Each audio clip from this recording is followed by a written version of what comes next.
नमस्कार, आप देख रहे हैं बिग फाइट लाइव और आपके साथ में विजेंद्र सोलंकी। नासिर और जुनैद को जलाकर मारने के मामले में एक नई आग लग चुकी है और ये आग है राजस्थान पुलिस और हरियाणा में महापंचायत के बीच, जो लगातार बढ़ती जा रही है।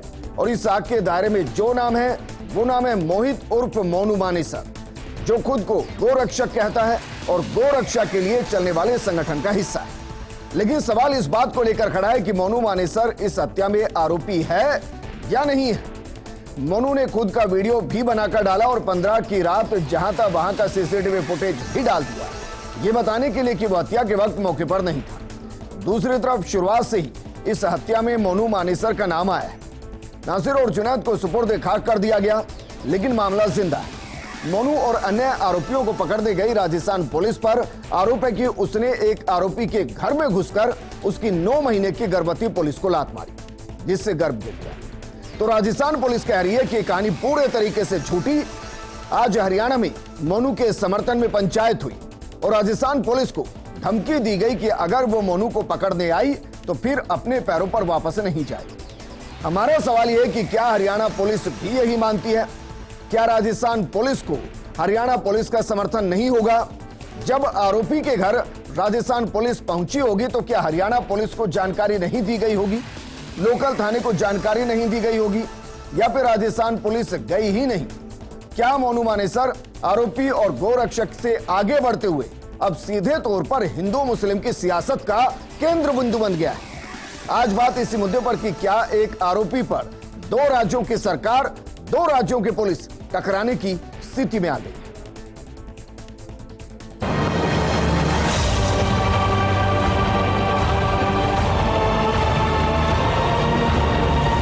मोनू नाजायज फैसला है। पूरी मजबूती के साथ मोनू मानेसर के समर्थन और सहयोग करें। बजरंग दल की कोई टीम वहां पे नहीं थी। जो भी व्यक्ति हो उनके खिलाफ सख्त से सख्त कार्रवाई की जाए।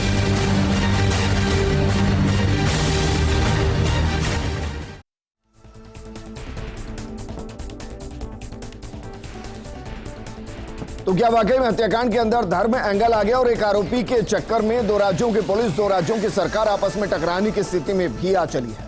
इस मुद्दे पर बात करने के लिए बेहद खास पैनल हमारे साथ मौजूद है। हमारे साथ मौजूद है बीजेपी नेता जितेंद्र श्रीमाली जी, कांग्रेस नेता आर तिवारी जी, राजनीतिक विश्लेषक और हरियाणा की सियासत में अपनी एक अलग पकड़ रखने वाले संदीप चौधरी जी। संदीप चौधरी जी, पहला सवाल आपसे है सर, जरा ये बताइए, अगर मोनू मानेसर वीडियो डालकर ये कहता है कि जो भी आरोपी है, जो भी गुनहगार है, उस पर कठोर सजा हो, तो फिर भाग क्यों गया? गायब कहां है? और क्या हरियाणा पुलिस का उसको संरक्षण नहीं?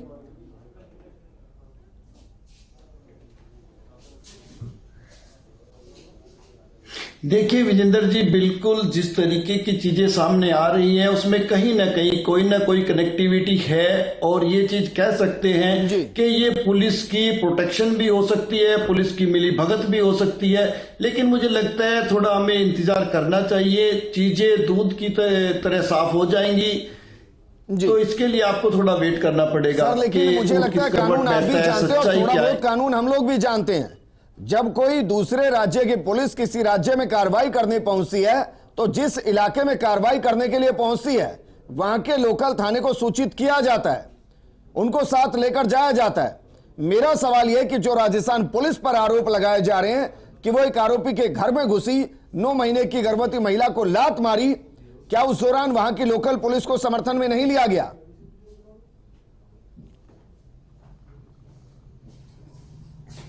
देखिए बिल्कुल विजेंद्र जी, ये सबसे इंपॉर्टेंट चीज है। अगर आप कानून के रक्षक हो, कानून आप हैं, कानून के प्रोटेक्शन आप करते हैं, तो ये चीजें जरूरी है। आपको संवैधानिक तरीके से कानूनी प्रक्रिया से गुजरना पड़ेगा और लोकल पुलिस को लेकर के जितनी भी कार्यवाही होती है, अगर उत्तर प्रदेश की पुलिस हरियाणा में जाती है या हरियाणा की पुलिस राजस्थान में जाती है, राजस्थान की पुलिस दूसरे स्टेट में जाती है, तो वो वहां की लोकल पुलिस से कनेक्ट करती है और वो पुलिस उसको लेकर प्रॉपर एड्रेस पर, प्रॉपर बंदे तक, जो भी क्रिमिनल है उस तक पहुंचती है, तभी की चीजों को कार्रवाई को उसको अंजाम दिया जाता है। लेकिन कई बार हमने देखा कि कानूनी जो प्रक्रिया उसको खुद कानून के रखवाले पुलिस ही हमारी तोड़ देती है, तो ये बड़ा दुर्भाग्यपूर्ण है। एक और सवाल सर, बाकी पैनल को मैं इंट्रोड्यूस करूं। मुख्यमंत्री अशोक गहलोत ने हरियाणा के मुख्यमंत्री मनोहर लाल खट्टर से बातचीत की। अब मेरा सवाल यह है कि सरकार का स्टैंड इस पूरे मुद्दे पर क्या है? वो वोट बैंक को बचाने के चक्कर में मोनू मानेसर पर कार्रवाई करेगी या नहीं करेगी? और इससे भी बड़ा सवाल, राजस्थान पुलिस को कार्रवाई करने भी देगी या नहीं देगी?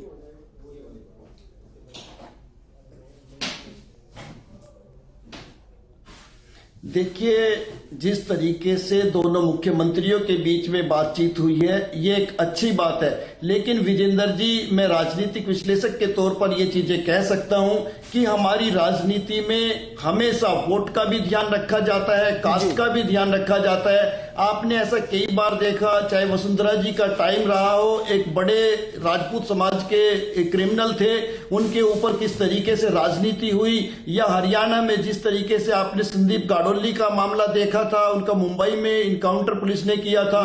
तो चीजों को राजनीतिक रंग देने की कोशिश की जाती है और वोट बैंक हर जगह आड़े आता है। इसमें चाहे चीज पॉलिटिकल हो, चाहे कानून के सामने हो, चाहे पास आऊंगा। जितेंद्र श्रीमाली जी, राजस्थान पुलिस को हरियाणा में महापंचायत करके सीधे तौर पर धमकी दी जा रही है कि अगर घुस गए तो अपने पैरों पर वापस नहीं जाएंगे। तो सबसे पहला सवाल मेरा सर आपसे यही है कि राजस्थान की बीजेपी आज राजस्थान की पुलिस के साथ खड़ी है या हरियाणा में जो महापंचायत हुई और जिसमें धमकी दी गई राजस्थान पुलिस को, उनके साथ खड़ी है? पहले इस पर स्पष्टीकरण। पहली बात तो भारतीय जनता पार्टी किसी भी पुलिस के साथ नहीं है। भारतीय जनता पार्टी जनता के साथ है और जनता के हितों के साथ में है।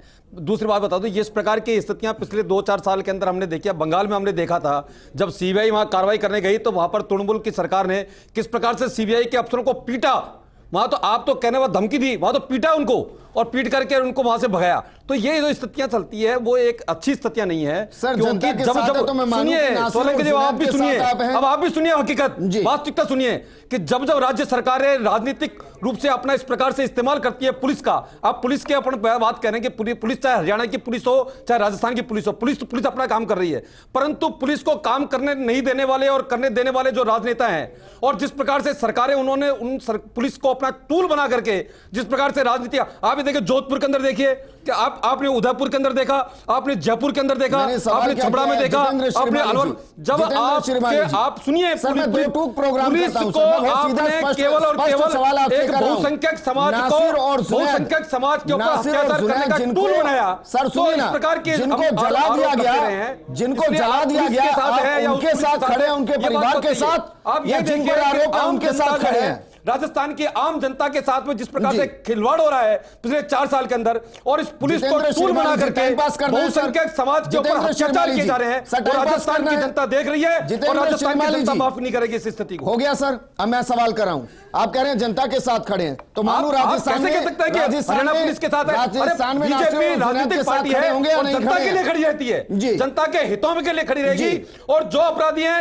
मैं कह रहा हूं उनके खिलाफ कार्रवाई होनी चाहिए, और वो कार्रवाई इसलिए नहीं होती है क्योंकि राजस्थान के अंदर जो 8-10 घटनाएं हुई है, आप उदयपुर की घटना देखो, जयपुर में घटना देखो, जोधपुर के अंदर तो खुलेआम घटना हुई है जहां गृह मंत्री मुख्यमंत्री है।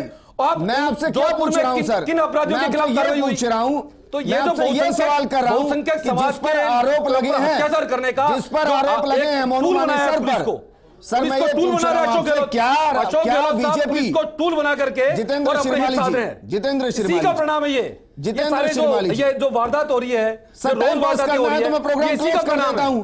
अगर आप अपनी ही कहेंगे तो मैं आपसे बहुत सीधा सवाल कर रहा हूं सर, अपनी बात जितेंद्र श्रीमाली जी, सर मैं आपसे बहुत सीधा सवाल कर रहा हूं कि क्या राजस्थान की बीजेपी, क्या राजस्थान की बीजेपी हरियाणा में बीजेपी सरकार से कहेगी कि मोनू मानेसर आरोपी है, आप राजस्थान पुलिस का समर्थन कीजिए पकड़ने में? हम कहेंगे कि वो गलत है। राजस्थान सरकार 4 साल से बहुसंख्यक समाज के ऊपर जानबूझ करके पुलिस को टूल बना करके, और अगर ये कार्रवाई हो जाती, उदयपुर में कार्रवाई आप करते, जोधपुर में कार्रवाई करते, जयपुर में कार्रवाई करते, छपरा में कार्रवाई करते, अलवर के अंदर दलित बच्ची के साथ बलात्कार किया कुछ समाज के लोगों ने, क्यों नहीं कार्रवाई हो रही उन लोगों के खिलाफ? आपने पुलिस को टूल बना करके और बहुसंख्यक समाज को प्रताड़ित करने का एक जितेंद्र श्रीमाली जी, सर सवाल सुन रहे हैं, आप क्या कह रहे हैं? पब्लिक सब देख रही है सर, मैं बहुत बेसिक सवाल कर रहा हूं आपसे। मैं ये सवाल कर रहा हूं कि जिन्होंने जलाया, जिन पर आरोप, राजस्थान बीजेपी क्या हरियाणा में सरकार को कहेगी कि हमारी राजस्थान की पुलिस आ रही है आरोपियों को पकड़ने के लिए, आप समर्थन कीजिए? केवल उन्हीं को जलाने के लिए नहीं कहेंगे सर, मैं बात कर रहा हूं समस्त लोगों के ऊपर जो कानून व्यवस्था की धज्जियां उड़ रही है